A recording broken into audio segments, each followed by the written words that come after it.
Hey everybody, welcome to the Bullseye channel. Let's get a nice little weekend video going on here. I'm currently on post, as the Army would say. Just got done with the gym. It's a cold, frigid Saturday morning and still managed to get to the gym, so that's pretty great. Browns are in the playoffs today, Ohio against the world. So we are suited up and ready to enjoy our weekend. I hope you're doing well. So this is gonna be kind of just like a little fun video. I gotta go get the groceries for the fam. I'm going to talk a little bit about this week's training, talk about 22 EIC and just some of the stuff that I've been enjoying. So let's start with 22 EIC. So I posted a video or a picture of a target that I had. So for the last 2 weeks, I've sort of begun the 2024 Bullseye training plan for me, which is focusing mainly on 22 EIC. I did a little bit of service pistol because I love shooting 45. I had been working on a project. I think I posted a video there towards the end of the year of adapting a Springfield Prodigy and a Marvel. When it works, God, it is just a great thing to shoot, and I really like it, but I am not very good with triggers and internals, and something's not jiving with it. Something's not perfect, so I might need to send that to somebody who knows more than me. So for 22 EIC, we're gonna stick with the one that brung ya, and we'll be shooting the Hammerly International, so the 208 with the little curved kid trigger. I put the Dane Hogel recoil mitigating device back on it because it's just fun. It makes your Hammerly feel as close to a Pardini as you possibly can. If you don't have that, I would recommend just Google Dane Hogel RDS and get yourself one, because it's super fun. You can put it on any gun with a pick rail, so not a bad option. We'll talk a little bit about training for 22 EIC for a minute, and if you train differently, then that's great. 22 EIC is always been kind of a tricky beast for me because the cut score is higher, and it started I think in 2014 or 2015, so there was just every shooter wasn't distinguished in 22 EIC. Fast forward 8 years, the program is successful. We have a lot of shooters that are distinguished. However, the scores to get points are usually pretty high. So what we're going to break down right now is, what do you need to do to get your 22 EIC points and distinguished badge, and we'll break it down, and we'll start from the end of the match to the beginning of the match. So starting at the end, I would say, and I know you can get, and I have gotten points for scores less than this, but you need to have, and you need to train to your average of a 280 out of 300 to reliably get points at most nearly every match. So a 280 would definitely get you points, if not near high distinguished at Perry. 280 is probably going to win your local. Locals are tricky because, yeah, you don't have that many shooters, but you might just have a local hot dog who comes out and can shoot a 291. It's tricky, but usually reliably a 280 is going to meet the mail. So how do you put together a 280? In my mind, we give a little grace on the short line. You need to have a 95 or better for both your timed and rapid fire targets, and you need to have a 90 or better on your long line. For me, I always felt like if I wasn't at an 89, 90, 91 or higher slow fire, I didn't let it affect how I shot later in the match, but I probably was not where I needed to be, right? You need to, if your slow fire with your 22 EIC isn't consistently in the 9 ring, that is where your focus, in my opinion, first needs to be. So maybe we're not actually starting this backwards. So the way that you get better from slow fire is pretty freaking simple. It's dry fire, air pistol, live fire.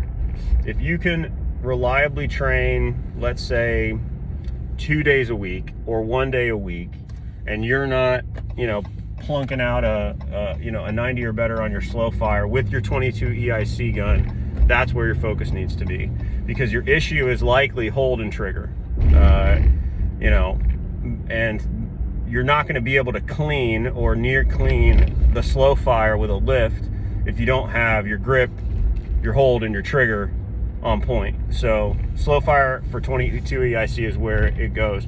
For me, I kind of think about it, right? If you think about, I need a 90, and maybe this is an admission that I don't want to give, because I always try and shoot a 10 and I always expect a 10, but I kind of think about it like air pistol, whereas like if I shoot an 8, I'm behind. I feel like I'm behind. If I'm shooting a 9, I'm kind of probably where I need to be, and if I'm shooting a 10 or better, I'm ahead of the game, right? I've bought myself a point. That's where your focus needs to be. So get your slow fire to 90 or better. You can use reduced targets. That's totally fine. There's nothing wrong with that. And 1 or 2 days a week, if you can afford it. We'll just pretend that you're like me, although you're probably better than me, whoever's listening to this, and you can train 2 days a week. If you can train 2 days a week, I would say you're dry firing one of them, you're live firing the second one, right? Save yourself a little bit of ammo, and some convenience of, having a space where you can dry fire. All right, so now you're reliably shooting 90s on your slow fire.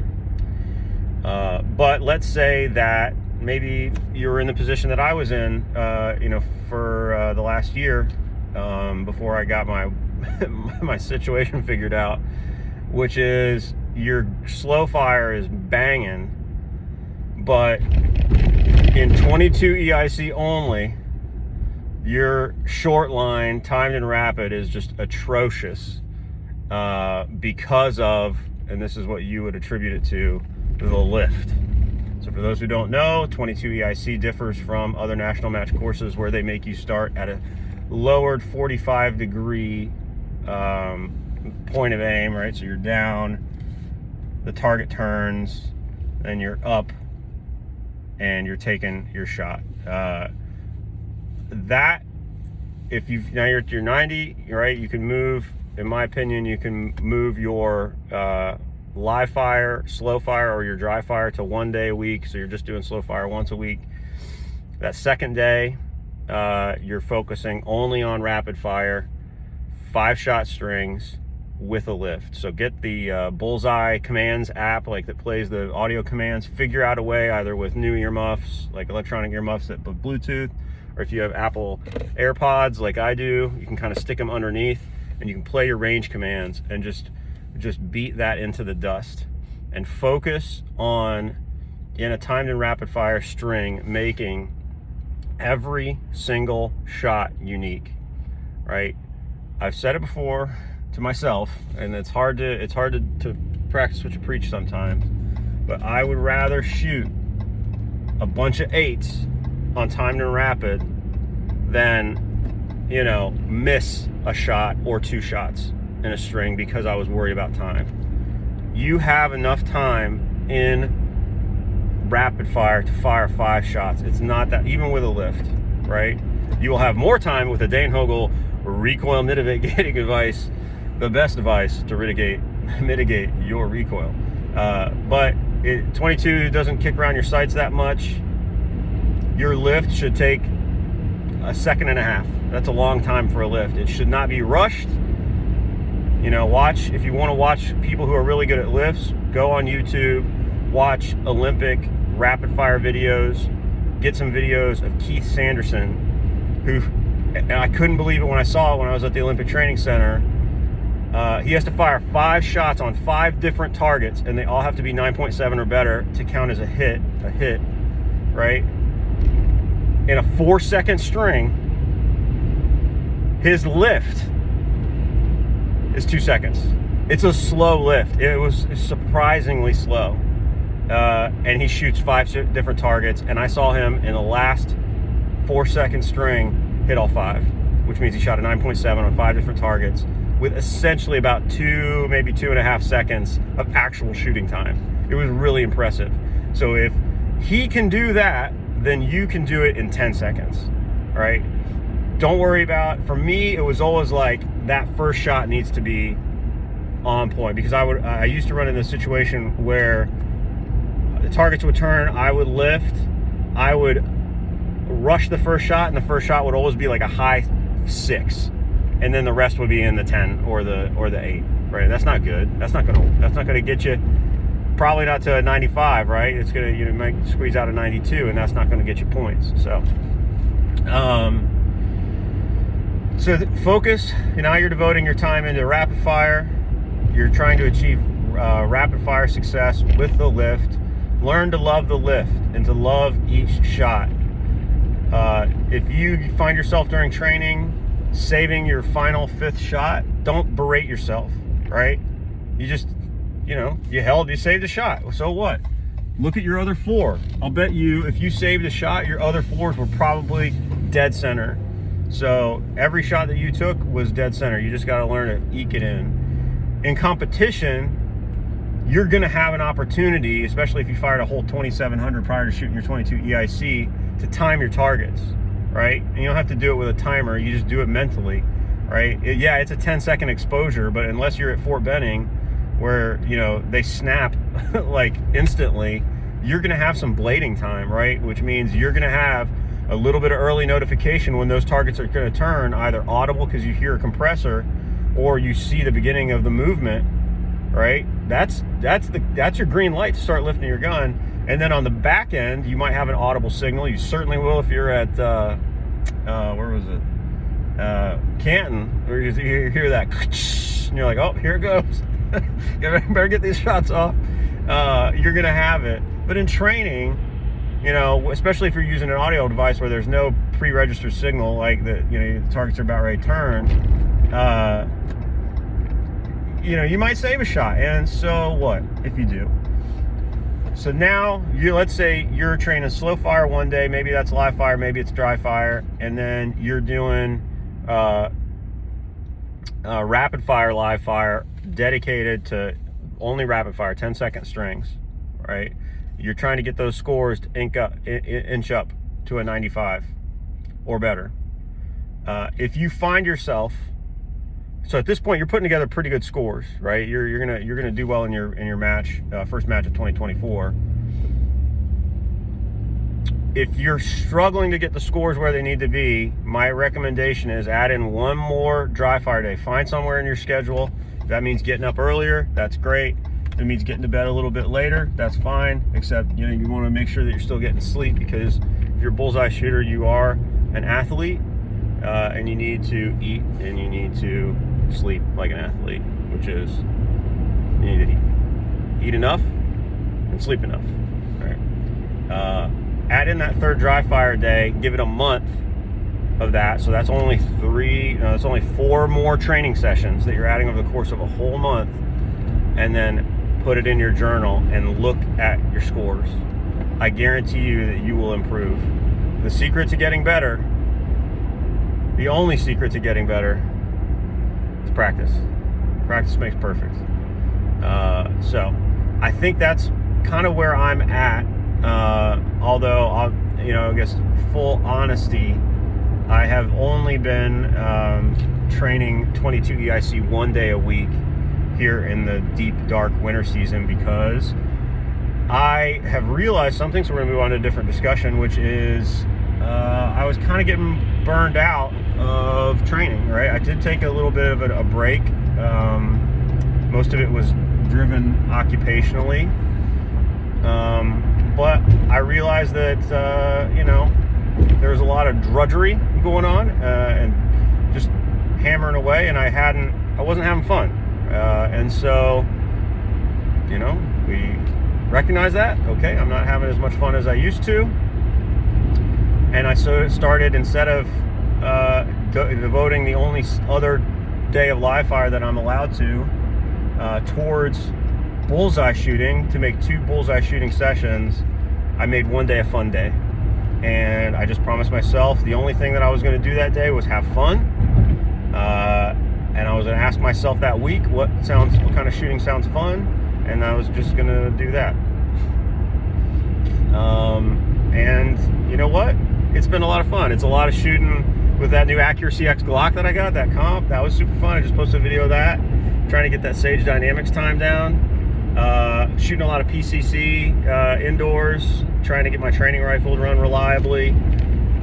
Shooting some 1911, 45, two-handed, and just really having a good time. And I tell you what, it has made my bullseye training sessions more enjoyable. So there you have it. Isn't that kind of fun? What else can we talk about on the bullseye front? I might make it for a day out to Phoenix for 22 EIC Day. Honestly, I think it depends on my occupational travel schedule. Speaking of that, please don't expect any videos, because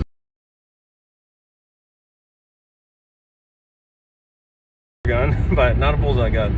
And yeah, so still interact with some of the comments. I might try and throw up maybe some training schedules, maybe put some stuff on Google Docs, and we might make this more of like a collaborative plan to come up with a training log that I think makes sense. You can always default to the best products out there. So the Marine Corps Handbook, Service Pistol Handbook, the Army one that CMP sells, and they give away at SAFs. Those will get you where you need to be. But yeah, so that's pretty much it for 22 EIC training. Sticking with the one that brung us, shooting the old Hammerly, because we love Hammerly. That kind of sounded like a Trumpism, right? We love Hammerly. Hammerly's good. Always good. They say Hammerly is the best. I agree. That's all I got for my Trump impression. Wow, Hammerly. And that's pretty much it. The fun thing, like inserting a little bit of fun into your life, I would recommend. That's a good takeaway. I've done that with my workouts as well. I was sick of the same old, and I just picked one day a week, and I just did what I want every day. I'd be like, hey, what do I want to do? Do I want to max out on some lifts? Do I want to try and do some sprints, see how fast I can get? Fun stuff. So institute some fun into your life. Speaking of fun weekend coming up. A lot of football. If you're into the politics, we don't really discuss politics on this channel, but the Iowa caucuses are going to be like -9. So get to watch that. That's like a sporting event in modern America. And yeah, that's pretty much it.